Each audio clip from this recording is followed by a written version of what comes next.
सबसे बड़ा दुख है तो सिर्फ एक लड़की को विदा करना, सिर्फ एक लड़की को विदा करना, इससे बड़ा कोई दुख नहीं है दुनिया में। पैदा हुई थी बेटी, उसने बाबुल बना दिया और पढ़ा लिखा के बाबुल ने बेटी को बड़ा किया और रोए रोए के लाड़ों को जब घर से विदा किया, लेकिन डोली में बैठाते समय बाप के मुंह से निकल गया कि आज हमने गंगा नहा लिया। एक बात बताना मेरे प्यारे, लड़की क्या कोई पाप है बाप के लिए? नहीं है। एक जगह लड़की पाप है। तुम्हारी लड़की स्कूल में पढ़ने के लिए गई, किसी लड़के ने छेड़ दी, समझ लेना तहलका मच जाता है, यहाँ लड़की पाप है। तुम्हारी लड़की किसी लड़के के चुंगल में फंस के घर को छोड़ के चली गई तो समझ लेना यहाँ लड़की पाप है, क्योंकि ये दुनिया वाले बुराई को ऐसे फैलाते। अब आज तुम्हारा लड़का दरोगा बन जाए तो पता नहीं चल पाएगा, और तुम्हारी लड़की किसी लड़के के साथ चली जाए तो इतनी जल्दी पता चलेगा। ये दुनिया वो है सुख में आगे और दुख में बहुत पीछे, क्योंकि जब बारात जाती है, दूल्हा जाता है, तो बारात के लोग आगे जाते हैं पीछे। बोलो बोलो, बारात के लोग आगे और दूल्हा का रथ पीछे। ये क्या है? सुख। और अर्थी जब जाती है, एक मुर्दा जब जाता है, तब लोग पीछे और वो अर्थी आगे। तो दुख में पीछे, सुख में आगे। तो इसलिए महाराज बेटी को विदा करना बहुत बड़ी खीर है। जिन माताओं ने अपनी बेटी के पीले हाथ किए होंगे वो दर्द जानते होंगे, वो पिता दर्द जानते होंगे कि बेटी को विदा करने का दुख क्या होता है।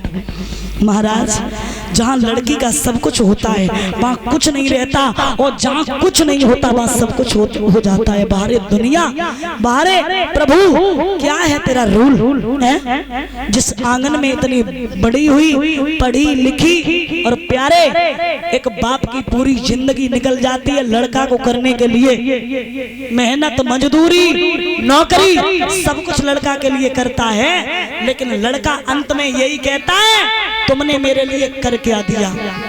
लेकिन बेटी को जिस खूंटे से बांध देना उस खूंटे से बंधी रहेगी। कभी ये नहीं कहेगी आकर के पिताजी तुमने मेरी शादी ऐसे घर में कर दी, चाहे वो नमक से रोटी क्यों ना खाए, कभी नहीं कह सकती है। और जो दर्द बेटियों को माँ बाप का आ जाएगा वो बहू को और लड़का को कभी नहीं आ सकता है। क्योंकि जब एक बेटी ससुराल में जाती है, खाना खुद तब खाती है जब अपनी माँ को फोन कर लेती है, माँ तुम ठीक हो? रोना नहीं, मैं ठीक हूँ। लेकिन बाहर दुनिया वाले लोग कैसे अपने कलेजे के टुकड़े को, क्योंकि किसी भी इंसान से अगर एक पेन भी मांगो ना तो वो भी पेन देने में हिचकिचाएगा, लेकिन बाहर प्रभु अपने कलेजे के टुकड़े को लोग न जाने कैसे दूसरे के हाथों में सौंप देते हैं। आहा, क्या है तेरा नियम, क्या है तेरा रूल? जब देवकी की विदाई हो रही है तो देवकी की माँ इतनी बुरी तरीके से रो रही है। जो बाप 2 महीने पहले से चिट्ठी बांटने लगता है, वो बाप जिस दिन अपनी बेटी को विदा कर लेता है उस दिन वो बाप हर तरीके से टूट जाता है। कहते हैं भैया मेरा हिसाब करो, मेरा हिसाब करो, तो बाप कहता है भैया 4-6 महीने बात मत करना, क्योंकि मेरे शरीर में इतनी ताकत नहीं है जो मैं बात कर सके। और सच बताना, आप लड़के की शादी में गए होंगे और आप लड़कियों की शादी में गए होंगे, जब लड़की की विदाई हो जाती है तो वहां आप कितनी देर रुकते हो? बोलो, ऐसा लगता है जैसे वो घर खाने के लिए दौड़ता हो, ऐसा लगता है जैसे पूरे घर की शोभा वो लड़की अपने साथ ही लेके चली गई हो, साथ ही लेके चली गई हो। एक बाप के अगर कांटा लग जाए ना तो बेटी चाहे 4 उपाय 10 उपाय करे, ससुराल से लड़का को लेके आ जाएगी, लेकिन बाप को बुखार आ जाए ना, लड़का बहू सामने होंगे, उनसे ये नहीं होगा कि एक लोटा जल भी दे दे। उन्हीं बेटियों की इज्जत नहीं है आज समाज में। लेकिन मैं कहती हूँ लड़कियां किससे कम है? मैं कहती हूँ जो लड़कियां करके आज दिखा रही हैं तो लड़के नहीं दिखा पाएंगे। और लड़कियां किस काम में कम है बताओ? वो अपने कैमरे से जिंदगी के सीन लेता है, वो अपने चाहने वालों के दुखड़े बीन लेता है। ए माताएं, कभी धोखे में बेटी गर्म में तुम मार मत देना, कभी धोखे में बेटी गर्म में तुम मार मत देना। वो पिटिया मारने वालों से बेटा छूट लेता है। बेटियों का सम्मान आज देवकी की विदाई हुई। देवकी की माँ ने इतने अच्छे उपदेश दिए, इतने अच्छे उपदेश दिए और कहा कि बेटी मैं तुम्हारी पाप की माँ हूँ, धर्म की माँ मिलेगी वो तुम्हारी सास होगी। कभी इस जवान से ज्यादा शब्द मत कहना। पिता छुट रहे पाप के, धर्म के बाप मिलेंगे ससुर। कभी जवान से कुछ मत कहना। अगर एक बात कोई कह जाए ना तो यहाँ से सुन लेना, यहाँ से निकाल देना, बल्कि इस मुंह से कुछ मत कहना। बड़े अच्छे उपदेश दिए। और आज देवकी वो तरीके से रो रही, क्या नजारा था रे भैया। भैया रे मेरी जन्म नगरिया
मेरे भैया। देवकी की विदाई की बड़ी अच्छे उपदेश दिए। देवकी पैदल पैदल जाने लगी। कहाँ है भोजराज कंस ने महल, बटेश्वर तो काफी दूर है, कब तक चलोगी? ऐसा करो मेरे रथ में बैठो। तो रथ में देवकी जा रही, पीछे को एक रसाला है और ताके पीछे कंस राज वसुदेव के घर का साला है। आकाशवाणी होने लगी, देवता चिल्लाने लगे, ओ कंस कंस मत भूल जरा, ये फूल फूल को मिलाएगा, देवकी का 8वां बालक होगा जो तुझे धूर में मिलाएगा। महाराज उसी समय ये बात जैसे ही सुनी है तो भोजराज कंस ने हाथ में तलवार को लिया और क्या किया? अरे इतनी सुन के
मेरे भैया आज उसी समय कहा है बिल्कुल नहीं छोड़ेंगे। बहुत राजकंस हैं। वसुदेव बोले अभी तो तुम रो रहे थे, अब तुम मारने के बोले अभी आकाश सुनी क्योंकि देवता चिल्ला रहे थे तेरी बहन का 8वां बालक काल है, ये बहन नहीं बनी रही, बहन नहीं ये तो नानी है, नहीं छोड़ेंगे। बोले अगर मारना है तो तलवार हनो मेरी गर्दन पे, जब मेरा प्राण खो जाएगा और तेरी बहन रड़ापो हो गई जबकि लाल नहीं हो पाएगा। बोले बिल्कुल नहीं।